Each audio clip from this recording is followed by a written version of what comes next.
The air tasted like recycled guilt and a trace of methane. Not enough methane to hurt anyone, just enough to make sure that every single breath reminded Senna Voss this station had not been built with her in mind. She set her kit bag down on the floor of the cargo bay the Vethkara had assigned to the human delegation as quarters, and pulled up the atmospheric readout on her wrist unit. The numbers were technically survivable. She had spent most of her working life in technically survivable conditions, beginning at age 14 on asteroid 1849 Keller when her family's mining platform lost its primary filtration unit, and her father handed her a wrench and pointed at the problem. She fixed it then. She fixed things. That was what she did, had always done, would keep doing whether anyone was watching or not. The compensator she unpacked from the kit bag was not standard Federation equipment. Standard Federation equipment was designed by people who assumed the right components would always be within reach. Senna had built this one herself over 6 years of assignments, pulling pieces from 3 separate systems that had been written off as broken, testing each component until she knew exactly what it could do, what it couldn't, and what it could do if you stopped telling it what it was supposed to be. It looked like something assembled in the dark by a person under pressure. It worked better than anything in the Federation supply catalog. Those 2 facts had always seemed related to her. She crouched on the cargo bay floor and got to work. Commander Herrick paced behind her. He was a tall man, gray at the temples, with the kind of posture that develops in people who spend many years seated at important tables while other people carry out the actual tasks. He had been assigned this mission because his service record listed 17 years of diplomatic experience and multiple commendations for conduct under pressure. He was packing because the Vethkara escort had not yet appeared, and the silence sitting in the cargo bay was not a comfortable kind of silence. Senna kept calibrating. The station had no name that translated cleanly into any human language.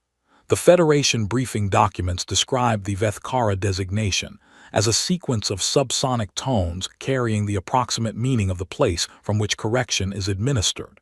It was the largest structure Senna had ever boarded. Every corridor was wider than engineering demanded. Every ceiling stood 3 full feet above any height that function would have required. Even this cargo bay, an unused section handed over to the human team as a practical solution to the problem of where to put them, had enough vertical clearance to make Senna feel like she was working at the bottom of a dry canyon. Everything in the station had been built for beings averaging 9 feet tall who moved through the known universe as though they had personally reviewed its specifications and found them acceptable. Senna was 5'4". She had spent her entire career in spaces that were not built for her. She had made a quiet science of working inside them anyway. She heard them before the door opened. The footsteps came through the corridor walls and into the deck plating and traveled up through her knees and shins before her ears had time to register the sound. Slow, widely spaced, each impact carrying a weight that communicated something to a very old part of the brain, the part that had no vocabulary, only reactions. She noted the reaction, filed it, kept her hands moving. The cargo bay door slid open. 4 Vethkara in escort formation came through first, and for a moment the doorframe was entirely filled with beings that made the large room feel like a standard one. Then Princess Warlord Irithsal followed them inside, and Senna understood completely why every briefing photograph had felt like looking at a map of a place rather than the place itself. Irithsal was 8 feet of absolute certainty given physical form. Her outer carapace, not quite armor, not quite skin, somewhere in a category that human biology didn't have a clean word for, shifted through colors the human eye could technically perceive, but had no good names for, colors that existed in the space between the ones that had been named. 3 secondary arms were folded across her midsection, in the position the xenobiology files labeled ceremonial. Her 2 central eyes were the deep, layered amber of a gas giant storm system, shot through with dark moving bands, and they swept the cargo bay with the thorough, unhurried calm of someone checking a room they already owned. They did not pause on Senna. They moved past the kit bag on the floor, past the compensator half-assembled between her hands, past all of it, and settled on Commander Herrick. Herrick performed the specific bow the cultural preparation materials had specified for a first formal contact. He did it correctly. The translator unit clipped to the lead escort's armor rendered Irithal's voice into something that arrived in the chest before the ears processed it. "We are told the humans bring their engineer." Each word came out clean and separate and weighted. "We were not told they would bring her." The last word was not loud. It was not angry. It was precise, the way a cut is precise. It did exactly the work it was built to do. Herrick moved through 2 incomplete responses before he found one that would finish. "Specialist Voss is our lead field engineer. Her service record." "Yes," Irithal said. She had already begun turning back toward the corridor. The escort moved with her. The door closed, and the cargo bay was quiet again except for the hum of Senna's calibration tools. Herrick stood in the quiet for a moment.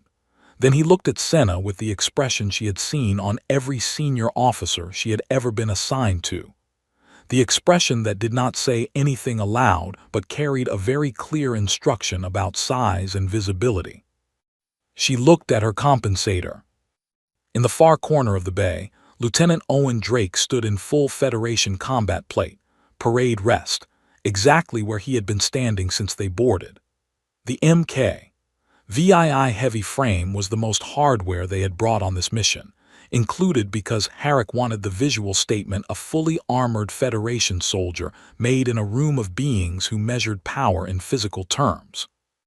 Owen had been motionless long enough that Senna had begun tracking the small postural adjustments he made every 18 minutes to keep his circulation functioning.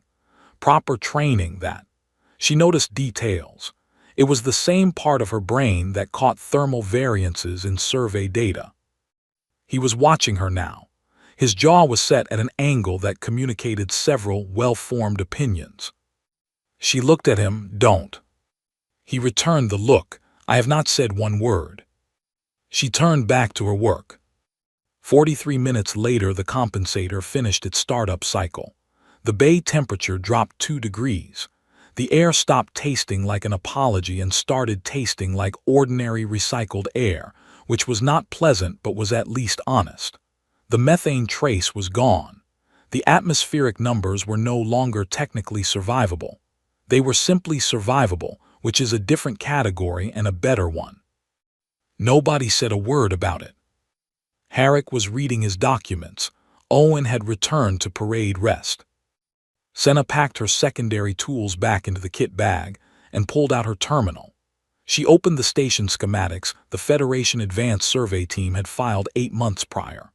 The survey was careful and thorough, and had been conducted by people who were under pressure to demonstrate competence to an audience that had already decided its opinion. That meant the survey team had looked very closely at everything operating within acceptable parameters and written detailed notes on all of it. Senna read differently. She read specifically for what nobody had flagged. Section 7, Portside Junction, Secondary Power Relay, a thermal variance sitting at the high end of the acceptable range. The survey team had logged it, noted it as within tolerance, moved on. She ran the calculations. Then she ran them again, because the first result was the kind that asked for confirmation. Third calculation, same answer as the first. 16 hours, give or take 2. She wrote a note in her personal working file under a heading she used very often. Things nobody asked me about. Then she set the terminal down, stretched out flat on her back on the cargo bay floor because there was no furniture at a scale that made any sense for her, and stared up at a ceiling 2 full stories above her head. The station moved in frequencies below what human ears could name. Not a sound, exactly. A presence. Something the body registered behind the breastbone and in the hollow of the throat. The way very large and very old structures, sometimes made themselves known without bothering to speak. She had done the math. She knew what was going to happen and when. She knew what she was going to have to do about it, and she knew that no one had asked her to do anything, and she knew she was going to do it anyway. She always did. That was the part nobody at any briefing table had ever seemed to fully understand about her, not the fixing itself, the always. She lay on the floor of an alien cargo bay at the edge of negotiated space and did not sleep, which was not unusual for her, and listened to a station she had never built tell her, quietly and without drama, exactly where it was going to break. The talks began the following morning on the Vethkara's terms, which meant they began on the Vethkara's timing, in the Vethkara's primary conference chamber, at a table built for the Vethkara's proportions. The human delegation was given seats that required a small step up to reach, which Herrick climbed with great dignity, and Senna climbed without thinking about it because she had been climbing up to reach things her entire life. The chamber was impressive in the way that everything on the station was impressive, which was through scale and silence rather than decoration. The ceiling was high enough to make speaking feel like an act of some courage. The ambient lighting was calibrated for Vethkara visual ranges and left the human end of the table in a kind of permanent late-afternoon dimness. There were no windows. Senna had not seen a window anywhere on the station. She sat at the far end of the human table with her terminal open and her equipment running quiet diagnostics, and tried to look like a person who was simply maintaining the delegation's technical systems, which she was, among other things. Herrick opened the Federation's position. He was good at this, she would give him that. His voice stayed level. His words were clear. He laid out the transit rights proposal in language that was respectful of the Vethkara's territorial claims while making the Federation's operational needs plain. It was a reasonable offer. She had read the full proposal on the transport ship over and had found nothing in it to object to. Irith Sal let him finish. Then she spoke for 4 minutes and the translator rendered it into something that reduced Herrick's 17 years of diplomatic preparation to a starting point that would need to be walked back before any real conversation could begin.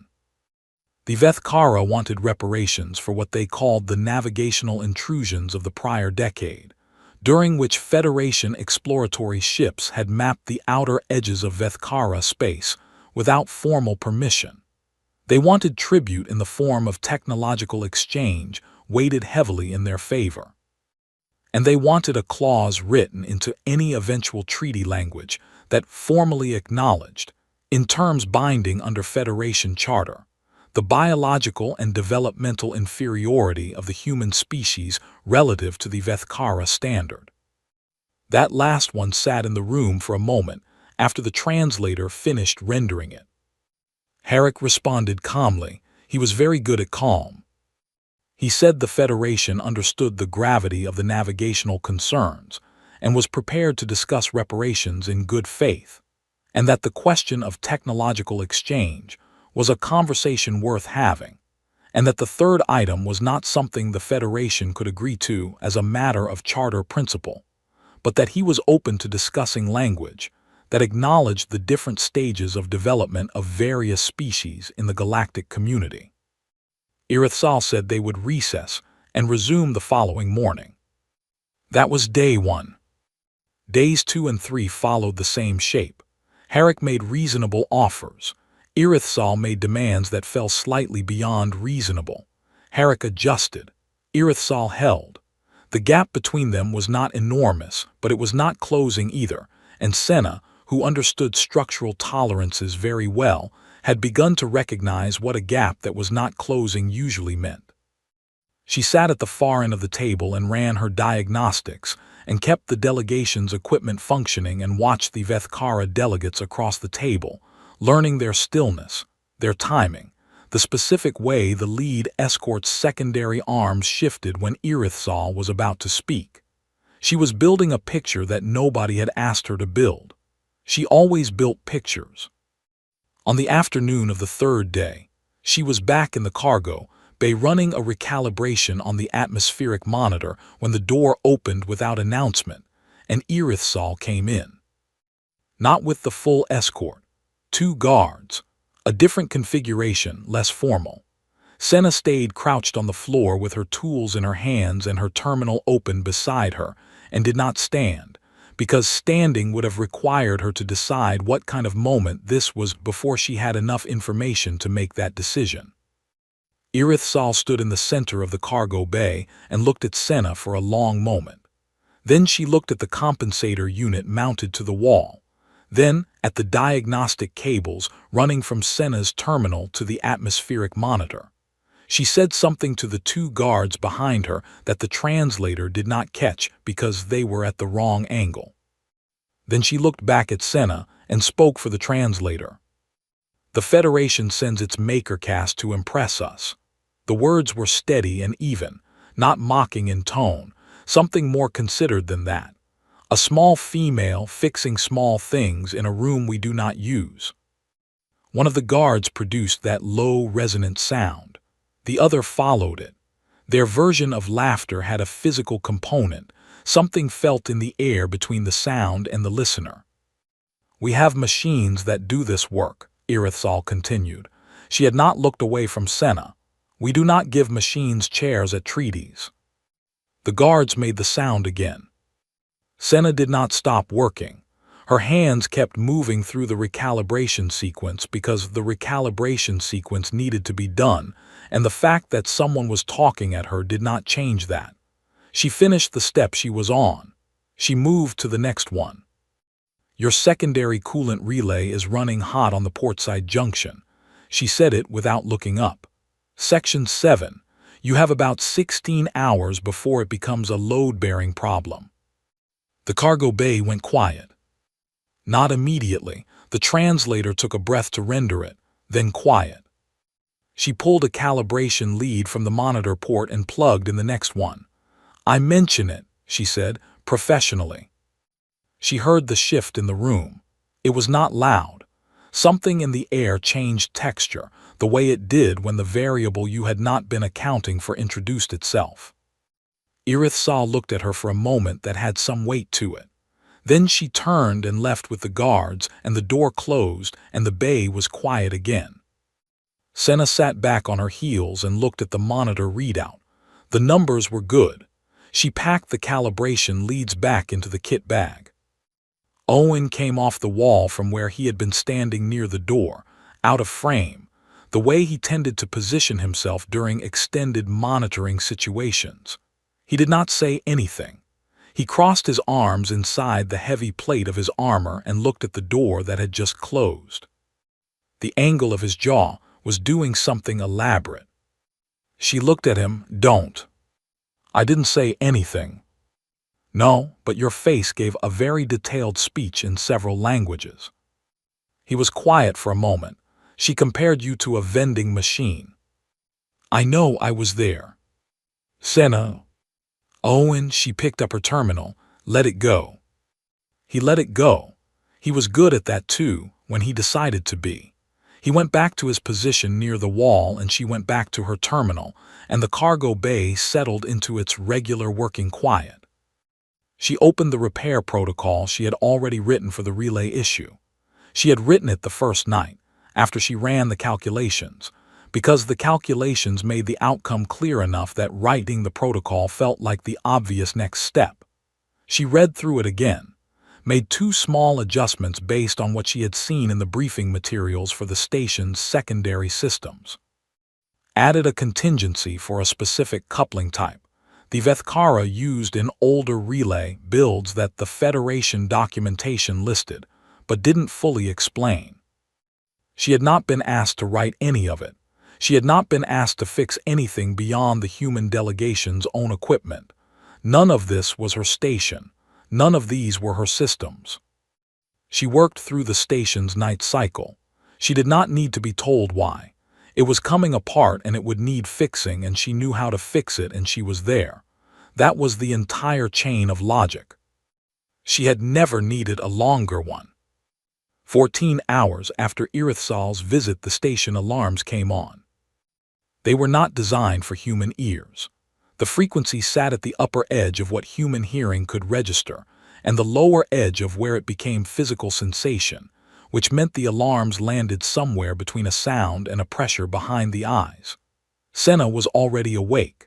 She had been awake for 2 hours, sitting on the floor with her terminal in her lap, reading back through the secondary system's documentation for the 3rd time. She heard the Vethkara in the corridors before the alarms had been going for 30 seconds, running, which was not something she had heard them do before. The cadence was different when they ran, faster, heavier, purposeful in a way that registered as urgency even through the walls. She picked up her terminal, pulled up the relay readings. The cascade had started. It had begun in the exact location she had calculated, and was moving in the direction she had predicted, and was doing so at a rate that would take out primary life support on 3 decks in approximately 90 minutes. Give or take the specific thermal behavior of the coupling types she'd had to guess at from the documentation. She stood up, put her kit bag over one shoulder, and walked to the cargo bay door. Owen was already on his feet. "What do you need?" "Stay here with Herrick." She opened the door. "Keep him calm." "Senna, you don't have clearance to." "I know." She went. The corridors were not built for a person moving at her pace in her direction. Every Vethkara she passed was moving away from the problem. She was moving toward it, which made the corridor traffic complicated in a physical sense. She had to step around individuals whose secondary arms were extended in what she had learned was a gesture of directed focus, and at least twice she moved through the space between 2 beings having a fast and urgent conversation without slowing down for either of them. She was small. She had always been small. She knew exactly how to move in a corridor that was not sized for her. She got through it. The command tier door was guarded. 2 Vethkara with secondary arms crossed, the blocking posture. She stopped in front of them and held up her terminal with the relay schematics and the repair protocol and the cascade modeling she had run the night before. She did not try to speak through the translation lag. She just held it up. One guard looked at the terminal, looked at her, looked back at the terminal. The other was looking down the corridor. Senna followed the second guard's line of sight. Irith Sal was at the end of the corridor. She had come from the direction of the command center. Around her, 3 of the station's senior engineers were speaking in rapid, overlapping tones, and she was listening to all of them simultaneously with the focused attention of someone who understood exactly what was being said and was calculating which response to give. Then she looked past them. She looked at Senna, at the terminal, at the alarm lights cycling in their Vethkara frequency, pattern on the corridor ceiling above them. She said something to the guards. They stepped aside. Senna walked through. The relay room was 2 levels below the command tier, in a section of the station that the advanced survey had labeled secondary infrastructure and apparently never revisited. The door was the wrong kind of heavy for human hands, a sliding panel designed for a grip span twice the width of hers, and she had to use both palms to get it moving. It moved. Everything moved if you were willing to push in the right spot. Inside, the heat was immediate and serious. The portside junction was lit up across 4 of the 6 monitoring panels, and the thermal readings were no longer in any range that the documentation had words for. 2 Vethkara engineers were already in the room. They had arrived before her and were working, which she respected, and they were working from a repair approach that was going to take 40 minutes longer than it needed to and might not fully resolve the cascade even then, which she needed to address. She went to the nearest access panel, the one on the primary relay housing, and opened it. The coupling inside was the older type she had guessed at from the documentation. Her guess had been correct. She felt the specific quiet satisfaction of a calculation confirmed. She started working. The 2 Vethkara engineers looked at her. They were large even by the station's standards, and crouching to work at the relay housing they were still eye level with the top of her head. They looked at her kit bag. At her tools, which were scaled for human hands and therefore small and precisely made in ways their own tools were not. They looked at each other. Then they went back to their own section. She worked and talked at the same time, which was something she did when she was solving a problem at speed. Not talking to the engineers, talking to the relay, describing what she was seeing, what she expected to see next, what the readings were telling her about the state of the coupling underneath the access panel. She talked to machines the way other people talk to colleagues, because machines answered back if you knew how to listen. The younger of the two engineers stopped what he was doing and turned toward her. He was listening, not to the words she suspected, but to something in the cadence, the pattern of stop, assess, adjust. She pulled a specific coupling sleeve from her kit bag, the adaptation piece she had fabricated the previous night from secondary components in the bag's bottom pouch, the one she had made because she suspected she might need it, and the documentation suggested it wouldn't be in standard supply. She reached into the access panel. The young engineer moved. He reached past her, into a storage case behind him that she had not looked at, and placed a component on the floor beside her knee. The right component. The actual Vethkara manufactured version of the adaptation piece she had fabricated. Identical function, better material specification. She picked it up, looked at it, looked at him. He tucked his secondary arms in and looked at the floor. That posture had shown up twice in the xenobiology file footnotes, and both times the footnotes had described it with the word ashamed, though the translator note beside that word had said something more like recognizing a debt. She picked up the component. "Thank you," she said. She meant it exactly as much as it sounded like. He did not respond, but his secondary arms came back out to a neutral position. She slotted the component in, finished the coupling work, moved to the thermal redistribution panel and ran through the second sequence from her protocol, which the relay responded to in the way that systems respond when you give them the correct instruction in the correct order, which is by working. 64 minutes after she had walked through the command tier door, the Cascade model she had built went from red to yellow to green on her terminal. She ran a verification pass, then another, green both times. She closed the access panel and stood up. The two Vethkara engineers were watching her. She picked up her kit bag. Irithsal was in the doorway. She had not come in during the repair, which Senna had noted and interpreted as either respect for the work or strategic observation, possibly both. She stood in the doorframe now with her secondary arms at neutral and her central eyes on Senna. "You identified this fault when you arrived," she said. The translator gave each word its full weight. "You could have let it proceed. It would have given your delegation considerable leverage in the current discussions." Senna picked up the last of her tools. "Yes." A pause. "You chose not to." "I don't work that way." She settled the kit bag on her shoulder. "The Federation does sometimes. That's a separate conversation. I don't."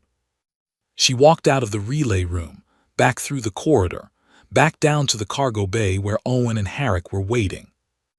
Behind her, at a distance and a translation gap that should have meant she heard nothing, she caught the edge of Irithsal speaking to the engineers. Not the words, the tone. It was not the tone from the cargo bay, the one with the guards and the laughter.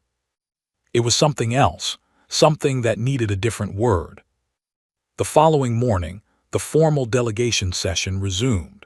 The detention order that Irithsal had issued the previous evening, 2 hours after the talks had collapsed into an ultimatum, and Herrick had made a decision Senna had disagreed with quietly and not aloud, was dissolved without announcement. They simply walked into the conference chamber, and the guards did not stop them, and the seats were in the same positions as before. Senna took her place at the far end of the table. She had slept 3 hours. She had used the other hours to complete a full structural assessment of the station's secondary systems, which had not been requested, which she had done because the relay incident had given her access to sections of the station schematics She had not previously been able to cross-reference, and the data was worth having. She would deal with what to do with it later. First, she had to get through this session. Herrick opened with revised terms. They were good terms. She had helped him work on the language the night before, not the diplomatic framing, which was his area, but the technical specifications that underpinned the transit corridor proposal, making the numbers more precise in ways that closed the gaps Irithsal's delegation had been pushing through. Irithsal listened to the revised proposal. She conferred with her senior advisors in a tonal exchange the translator did not fully render. Then she looked at the human end of the table, and she began to speak. It was formal, structured in the Vethkara manner, which meant it was organized like a case being made before a court, each element building on the previous one. Nothing said that was not intended. The translator rendered it cleanly because formal Vethkara speech was designed to be translatable. Every word was meant. She spoke about human effort, about the manner in which the human species approached problems that other species solved through native advantage. She described it carefully, with specific examples. The compensator in the cargo bay, the relay repair, the hours Senna had spent through the night cycle working on systems that were not hers. Each example was accurate. Each one was framed with precision to serve a specific conclusion. The human engineer adapts because she must. Irithsal's voice was even and measured. She works through the night because resting on her strengths is not an option she has been given.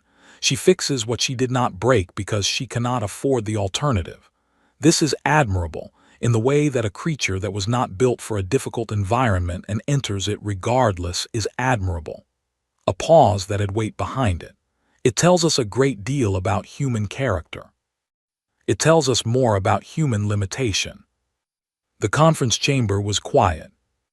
A species built with sufficient capacity does not need to improvise. It does not need to rebuild equipment from pieces of other broken things. It does not need to carry tools that compensate for what its hands cannot do alone. She looked along the human side of the table.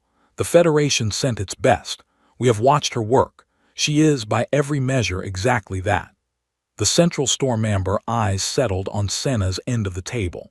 And she is exactly what she is. Senna was looking at the surface of the conference table. There was a scratch near the edge closest to her position, an angular mark she had made 3 days ago when the corner of her calibration tool had caught the table's surface during the equipment setup. She had noticed it then and not said anything. She was looking at it now, measuring it, estimating the depth, calculating the angle. The scratch was very specific and very interesting, and she was giving it her complete attention. The chamber was still quiet. Then Owen Drake stood up. Every Vethkara in the room shifted orientation toward him simultaneously, the way the needle of an instrument moves when the magnetic field changes. He was in full Federation combat plate, the MK. VII frame. 200 kilos of the most advanced protective hardware humanity manufactured, and standing at full height in it, he was the most visually significant thing in the room by a meaningful margin, even in a room full of 9-foot aliens.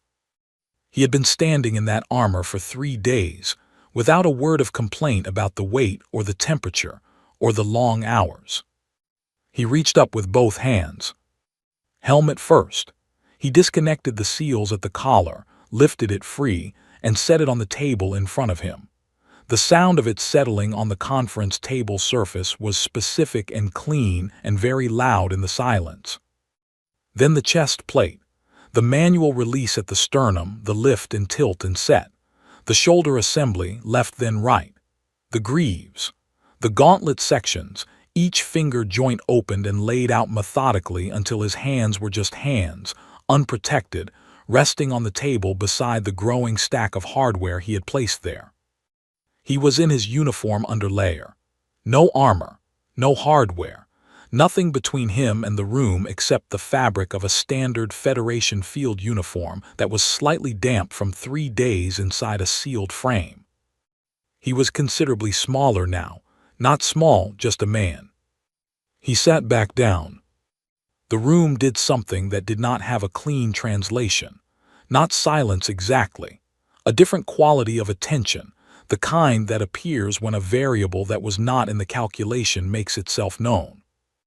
Owen looked along the table and then at the center of the room, not at any single person, at the room itself. When he spoke, his voice was conversational, like he was describing something he had seen from a window. She built that atmospheric unit in the cargo bay from 3 broken pieces in under an hour because the air in that room was wrong, and she noticed before anyone else did, and she fixed it without being asked. He was not raising his voice. He did not need to. The chamber acoustics carried everything.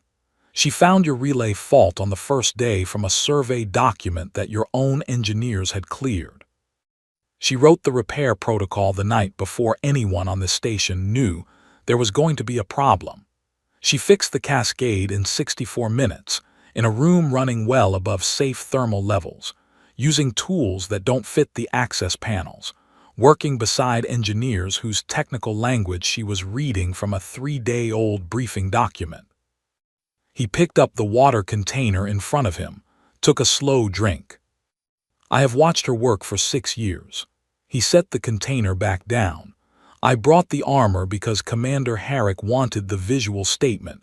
I don't need it for this conversation. The room was very still. Senna was still looking at the scratch on the table.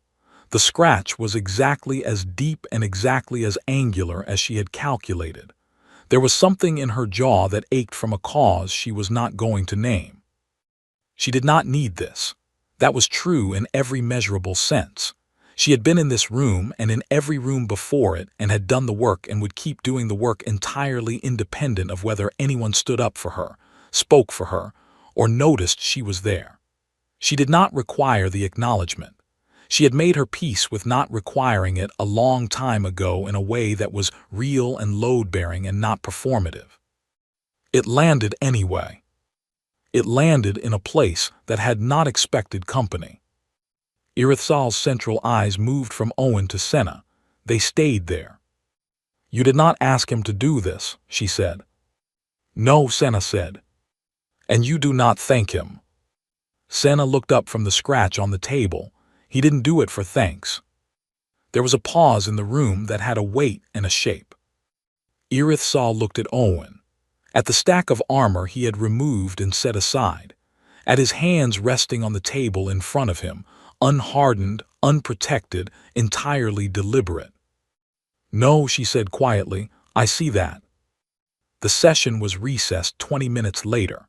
When it resumed the following morning, the inferiority clause was not on the table. The treaty that emerged was not a victory in the way Herrick had wanted it to be. The transit rights were partial, covering 2 of the 4 corridor routes the Federation had originally proposed. The reparations question was restructured into a joint navigational commission with equal representation and a 5-year review schedule, which satisfied neither side completely and therefore, in Senna's assessment of what balanced outcomes looked like, probably meant it was fair. The tribute question was shelved by mutual agreement into a separate technical exchange framework that had a very long implementation timeline and no enforcement mechanism. It was not what the Federation had asked for. It was also not nothing. She had seen enough negotiations to know that not nothing was sometimes exactly the right outcome when the alternative was something that cost more than the gain. Herrick was professionally satisfied. She could tell by the specific tension he carried out of the final session, which was the tension of a man who had done his job to its edges and was not going to get everything he came for and could live with that. She signed the technical annexes as the Federation's engineering witness. Her signature was the last human one on the document. She signed it the way she did everything, without drama, with the pen she had carried in her kit bag for 4 years because she refused to use anything she couldn't trust. 2 hours before the Federation transport was scheduled to depart, Senna received a message from the Vethkara administrative channel. It was brief. It requested her presence for a technical consultation on the station's structural systems, to be conducted before the delegation's departure, if she was willing. She was willing. The consultation was not what she had expected, which was a formal session in a meeting room with officials and documentation. Instead, an escort came to the cargo bay and took her to an access corridor on the station's eastern side. There, waiting beside an older-style door with manual seals, was the young engineer from the relay room. He had come to the relay repair 3 days ago as part of the station's emergency response team and had spent 64 minutes watching her work and handing her one component and saying nothing else. She had not seen him since. She had thought about the component, the precision of the timing, the way he had known what she needed before she reached for her own version of it. That kind of knowledge came from paying very close attention. She had filed it and not done anything with the filing. He was approximately 10 feet tall with a carapace that was lighter in coloration than the senior engineers, a cooler tone, almost silvery at the edges. His secondary arms were folded loosely rather than ceremonially, a posture that the xenobiology files hadn't categorized cleanly. His translator unit was a smaller, more personal model, clipped at his collar rather than carried separately. He touched the door controls, and it slid back on a section of corridor she had not seen in the schematics. She stepped through. The station's eastern section was older than the rest of the structure. That was clear in the first 10 seconds. The proportions were different. The ceiling was lower. The corridors were narrower. The construction materials had a different character, denser, with visible joint seams that the newer sections had covered over. Everything in this section showed its age the way old buildings do, not through decay but through a kind of settled confidence in its own construction. The scale was different here too. The corridor was 11 feet wide instead of the standard 20. The ceiling was 8 feet instead of 12, still not built for her, but built for something smaller than what the Vethkara had become. She ran her hand along the wall beside her as she walked. The joint seam work was excellent. Whoever had built this section had understood their materials completely, and had put each piece exactly where it needed to be and had built it to last much longer than the standard specifications required. This part was built during the founding wars, the young engineer said. The translator gave his voice a higher register than the senior Vethkara she had dealt with, younger in tone. When our people were smaller, we grew, we build differently now. Why don't you use it? It is too small for current administration. It has become a transit section, storage. She stopped at a junction where 4 corridors met at a central point. The engineering at the junction was particularly good. The low distribution in the ceiling joint was handled with a kind of elegant economy that she recognized as the work of someone who had understood a problem and solved it at its root rather than its surface. She pressed her palm flat against the joint. "Good bones," she said. The translator produced the phrase in its raw form. The young engineer processed it.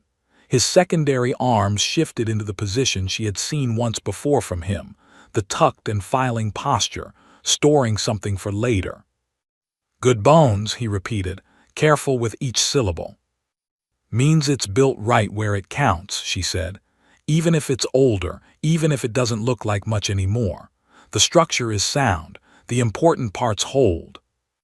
He was quiet for a moment. He looked at the junction above them and then back at her. "Yes," he said, "I understand this phrase." They walked the eastern section for 2 more hours. She identified 4 structural points she wanted to note, 2 areas where the older build technique was actually superior to the current approach and worth preserving, and 1 junction where the load distribution had shifted over time and would need attention within the next 18 months or so. She explained each finding as she went. He listened to all of it and asked 2 questions, both technical and precise. And when she answered them, he did not ask follow-up questions because he had understood the answer the first time. Near the end of the walk, he showed her a chamber at the section's easternmost point that was not in any version of the schematics she had accessed. It was a small room, by Vethkara standards, which meant it was approximately the size of a generous human conference space. The ceiling was the height of the corridor. The walls had markings on them in the older Vethkara script that the translator was not equipped to handle. "What does it say?" she asked. He looked at the walls for a moment. "It is a record of the builders, their names, the materials they used, how long each section took." He paused. "They recorded everything. The Vethkara did not have memory storage of the current type.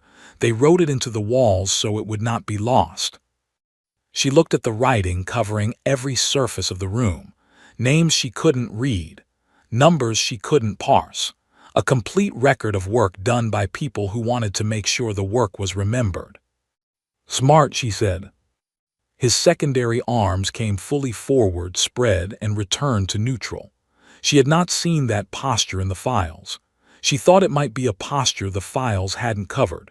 She thought it might be agreement, the large and unambiguous kind.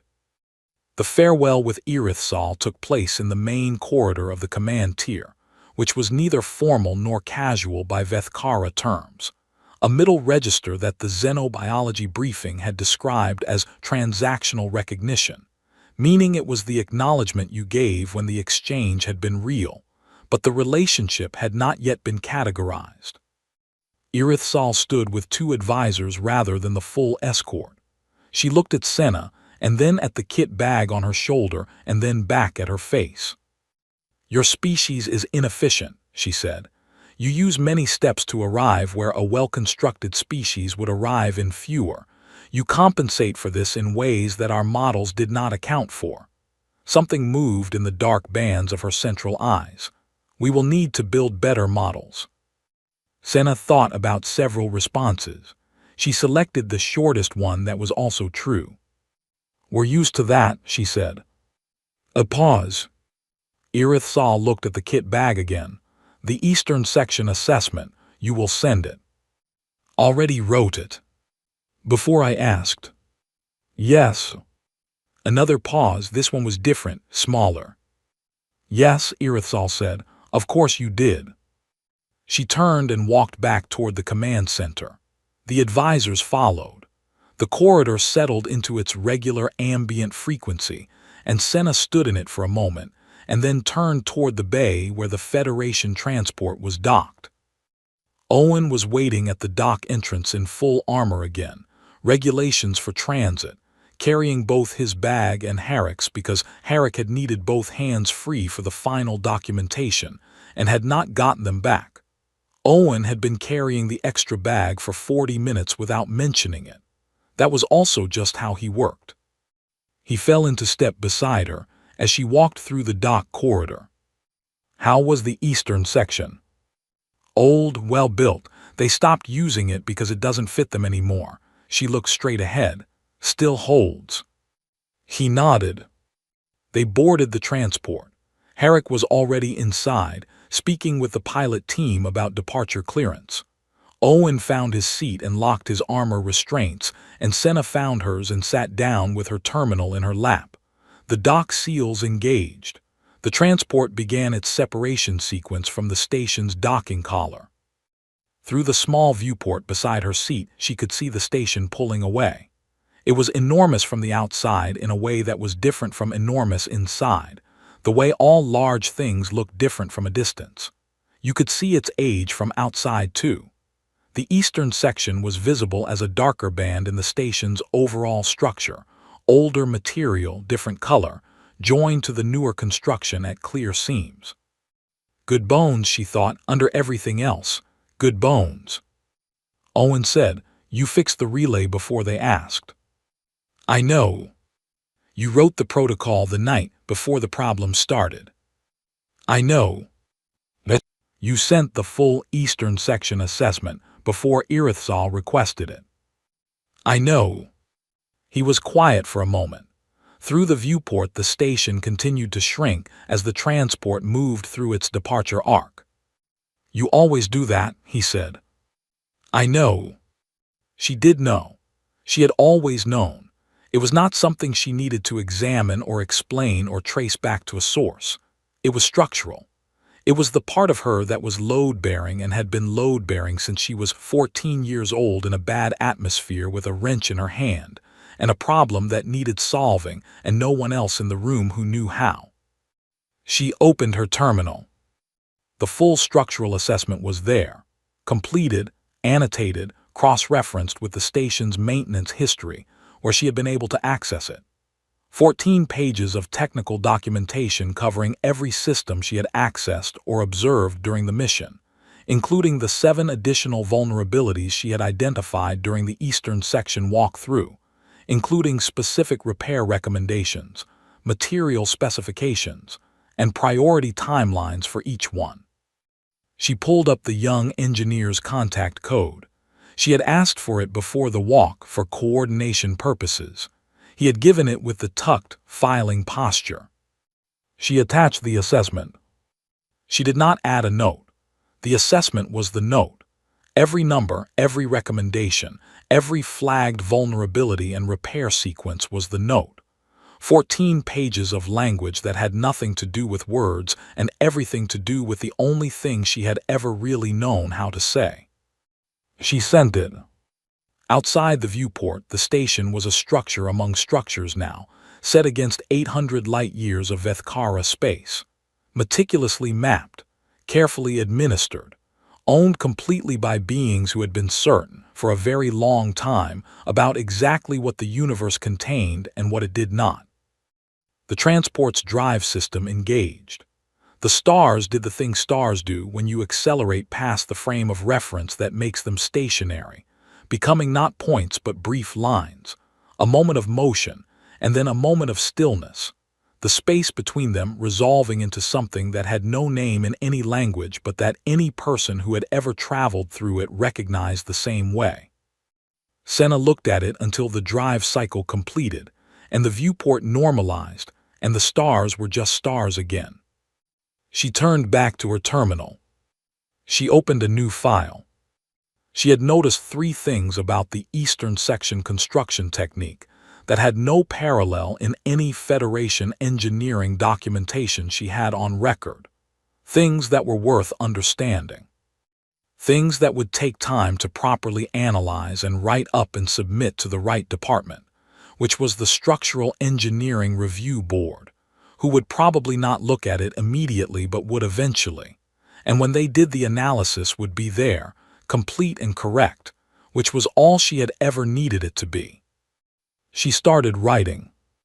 Owen looked over once, saw the terminal in her hands and the specific expression she got when she was building something from the beginning, organized and patient and entirely in her own world. He looked back at the viewport. He did not say anything else. He did not need to. Neither did she.